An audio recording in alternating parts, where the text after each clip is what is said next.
we are sitting with Mr. Rawle Titus, and he's going to have a little chat with us about a serious topic, yes? Morning, sir, and welcome to Daybreak. Good morning, good morning. Welcome. Good morning. How you doing? Don't do bad. All right, the last time you were here, we were talking about awards and all kind of good stuff. Yeah, well, last time we were here, we were talking about awards. But this, and awards is a serious matter, but this is even a more serious matter because I've said from day one, and I make it quite clear, I'm not making any political statements. I'm not here to disrespect the Prime Minister or make any political statement to the Prime Minister. I'm not motivated by politics. No politician is sending me because I'm saying this because you know how some people can be narrow-minded. This is a matter in which the Prime Minister's office has to take full responsibility for. I'm clear on this. I'm not going anywhere, hiding under any stone to say. We published a story basically reflecting the division within the government.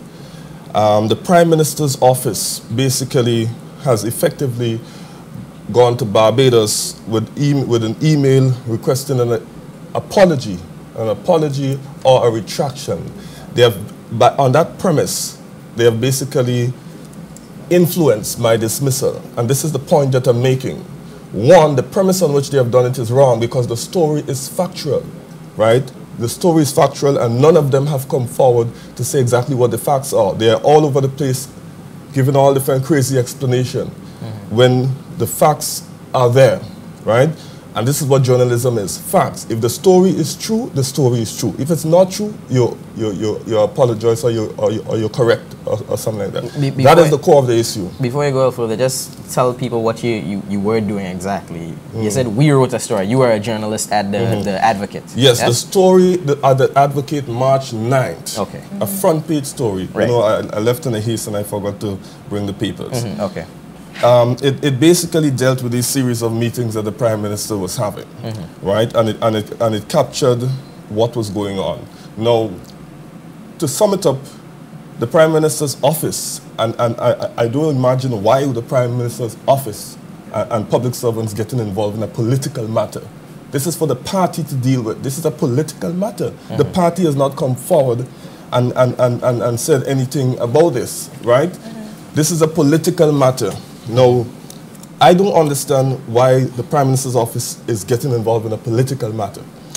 Basically, three main issues they objected to in terms of what they say were inaccuracies, right? Point number one, election, well actually, four. Let me just mention it briefly. The issue of whether Patrick Simmons was there or not, okay? Now, our sources were telling us he was there. We were just mentioned in the story that he was there. It wasn't a big issue within the story. Our sources were telling us he was there for a while. The Prime Minister's office is saying he was not there. There at the meeting. No, at a particular meeting. Right? No, my God, you're not going to split. That's a minor issue. If it's an inaccuracy, it has to be corrected. Right. Now, I know Patrick Simmons is a good family man. So if he's there, I don't think he will... Or if he was not there, I don't think he would have a problem with saying he wasn't there or saying he was there. I don't think it's any big secret. So it's a minor correction if he was not there. But our sources are telling us he was there. But they made an issue of that. But leave that aside. In my view, there are three main issues. Issue number one, they objected to the fact that we were saying that election issues / strategies were discussed during these meetings. Right. And this seemed to be the most laughable of all the objections. Because the Prime Minister himself and Mr. Patrick Simmons himself, in interviews in February, early February on GBN and on MTV, confirmed in their words that they were, a general election is, what's the effect that a general election is 1 year away, and we call the people together, the elderly heads, to discuss election issues, right, to prepare them for the party, whatever. I don't know where you want to play semantics, that is what it is. I don't see why you have to object to it, that is what is happening. You put eggs in a frying pan, you must get eggs. You don't get bacon. Right. Political parties talk about politics.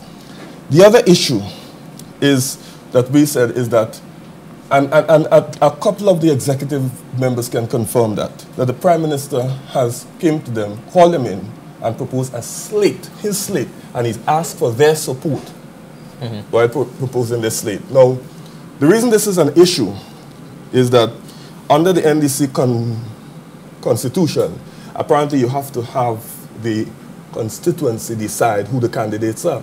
So you have a situation where the Prime Minister has his slate and he's asking for support, and then the Constitution says the constituency must decide. Now, this is further, so basically that is what it is. This is further reflected in the fact that there are so many disputes happening in the constituencies. South St. George is a dispute in terms of candidate. Karakuda is a dispute. St. Andrew's constituency. In many of the constituencies, there's big disputes between who would be running. Now, that is public interest. Because you have to report, that is public interest. There's no way around it, right? The third issue that they objected it is when we said in the report that the Prime Minister was holding these meetings without informing his MPs, right?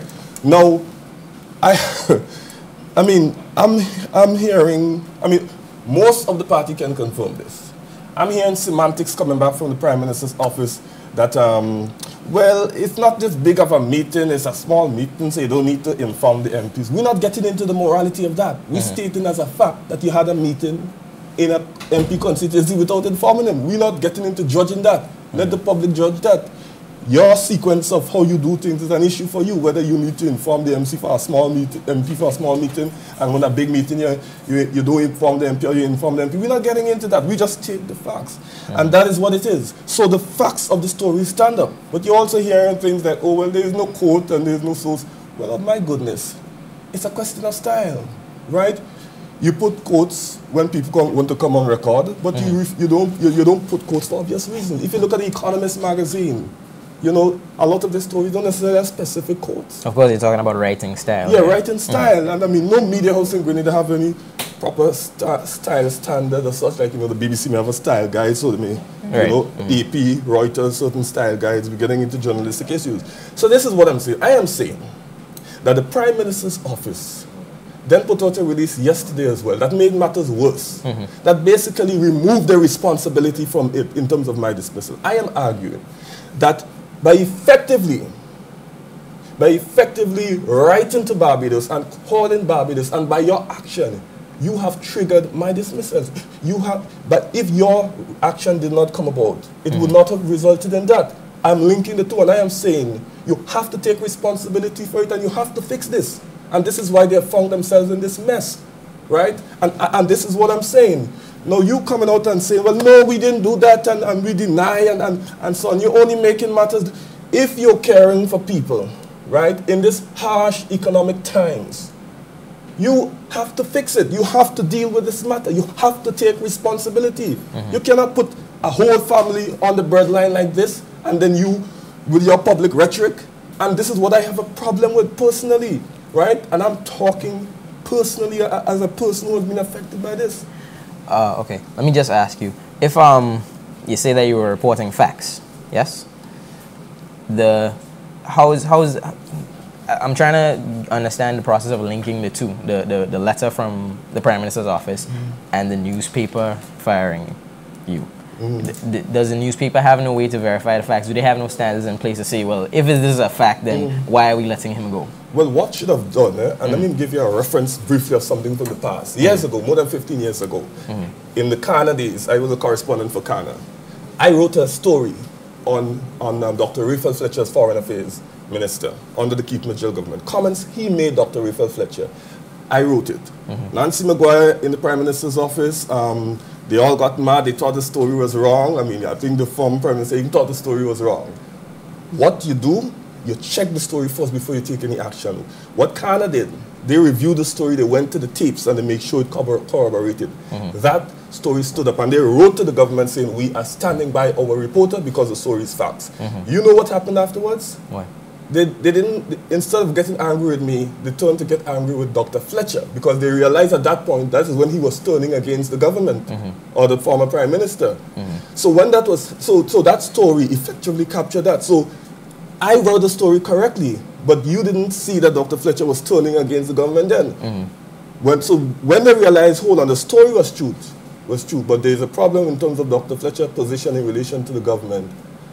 You know what happened later? I think either he resigned or he was fired, and general elections later. Okay. The story stands up. Okay, well, right? In this case, this is what should have happened. If you want to review the story, you review the story, you look at the story properly, and you decide on it. That was not done. The Prime Minister's office got involved, and you just accepted their word, and you just gave them a commitment that you're going to do a retraction or an apology. You don't do things like that. So my question now is then, is your issue with the Prime Minister's office or is it with the advocate? Well, my issue with the advocate is a private matter. Okay. My issue with the Prime Minister's office is a public matter. You're saying that they shouldn't have sent a letter in the first place? They should. Well, they could have queried it. They have a right to query it, right, to query it. But the manner in which they did it was wrong. And actually, because it was fact, why are you asking for apology? And to make matters worse, in their release yesterday, they said they did not demand an apology. They did not ask for apology. Now, the problem with that is that you then say to me that I'm a liar. So then I had no choice but to release the email in which they asked for the apology or the retraction. Because you can't tell me I'm a liar in this context. And you have released the email? It is on my Facebook page. Okay. You see? So it's a situation where, and this is why I asked specifically, when they asked me to come on the program and they said, Richard will be here. I called them back and I said, I don't feel I want to be sitting on the program with Richard. Not because I don't like a debate or I run away from a debate. Because people always look at the confrontation. I know Richard from a lot of years as friends from Scott Street, right? And I told him that this is bigger than him. I don't want to be coming on this program debating with Richard about it because I'm passionate about this issue and he has to do his job to make the Prime Minister look good. That's his terms of reference, right? Whether he do it bad or good, that's for him. So I don't want to come here with him to have this face-to-face debate. I will, as I told you, I will come and explain my side of it, and you can ask me anything, and this is what it is, and I am maintaining this. The Prime Minister's office has to take responsibility for this, and they have to fix this, right? And if they want a way to do it, I will soon be suggesting to them a way to do it, to get out of it, because this is what the situation is, and this is what it is. A story has stood up on facts, and the party members, this is verifiable, right? There's 3 main points of contention in my view, and all of those points of contention stand up. Some of those points stand up on the words of the Prime Minister himself and on the words of the Sports Minister. Right. I can see that you're very passionate about this, and of course we're very sad to hear what has happened. But what does it mean for journalism in Grenada in terms of, does a journalist now really have the freedom to, put out information there that, that is factual? Do they have that sort of freedom now? Let me tell you, I've been advocating for press freedom for quite a while, as you know. What this does, right? And you have to look at it in the bigger context, even in the bigger than me and what I am saying. You're setting a bad precedence by doing an apology and retraction. What you're doing is that you're setting a bad precedent because what you're opening the door for further actions of this nature, and it doesn't warrant it. You cannot set that kind of precedence. If a story is inaccurate, it is inaccurate, and it has to be corrected. But you cannot set a precedence where you effectively bullying an institution into that kind of submission when the story stands up. Why isn't the party coming out and say something on this? And clearly it is their thing, the PRO or whoever needs to come out and comment on this. Why is public servants in the Prime Minister's office dealing with this matter? And I think I have my theory for why a lot of this is happening, and it's happening the wrong way, but I'm not going to go into that. You see, but it's a dangerous precedence to set for press freedom in Grenada, and we're coming up to World Press Freedom Day, and those are some matters we'll be dealing with. On the topic of press freedom and so on, have you spoken to any other journalists or any other newspapers, or is anyone supporting you in this action that you're taking right now? Well, MWAG met, and because when other issues happen to other people, MWAG put out a statement, an advocacy statement of support for other people, so it's only consistent in happening with me. Right now, Caribbean Media Workers Association meeting an emergency session tonight. They'll be doing certain things, right? Reporters Without Borders in France, they've already begun to do certain things. The Prime Minister himself will hear from that, from them. And other regions are acting and expressing their solidarity. Okay. Now, I am saying this, I don't necessarily, the Media Association for the time being has done its part in terms of what it needs to do, right? Whatever else I have to do, I will do. What I am doing now from my personal platform is advocating against this and calling on the Prime Minister to fix this. Because if you care for people in these hard economic times, He doesn't know what he has done, this damage that he has to take responsibility for. Whether or not he knows or not, he has to investigate this matter and come out and deal with this matter, right? And in my view, this is the point that I am making here, and this is the point that I've made on radio. I'm not hiding any way to say it. So he has to take responsibility. It's as simple as that. It falls squarely on the feet of the Prime Minister and his office. Because what you have done is that you have taken away bread from someone. You have taken away bread from someone for no good reason at all. Because you said you believe in press freedom. You have advocated against press freedom over and over again. And we have tape when he was in opposition from February 2008, video and audio, which will be played at the right time, in which you advocate for press freedom. You said when you get in, you wouldn't do like them doing. Right. You understand? I have a question for you, Mr. Titus. Does an individual have the right to defend his name and to question the press? Of course. Okay. You have the right to criticize the press. And let me extend this by saying, politicians have the right to criticize the press, right? In terms of free speech. I don't have a problem with that. And you see, what happened in this situation, it required a journalistic response. If they felt that whatever is wrong, why didn't they put out a statement saying what the truth is and criticizing the newspaper? So a politician has a right, just like anybody has a right to criticize freedom of speech, a politician has a right to criticize the press, right? The problem, and the previous Prime Minister did it a lot. The problem is when you interfere and you try to muzzle the press and you get involved in terms of the action that has happened there. That's where the problem comes in. So you believe that somebody was threatened by your presence at the newspaper? Well, people tell me I'm a threat to people sometimes. But I don't know if that's what you say. Oh my goodness. But once again, thank you so much for coming in and sharing this, especially on, given that the matter is so fresh. And we really hope that there's some sort of positive resolution to the matter as soon as possible. Well, thanks for having me. Thanks for coming on. All right. Thank you. Thank you.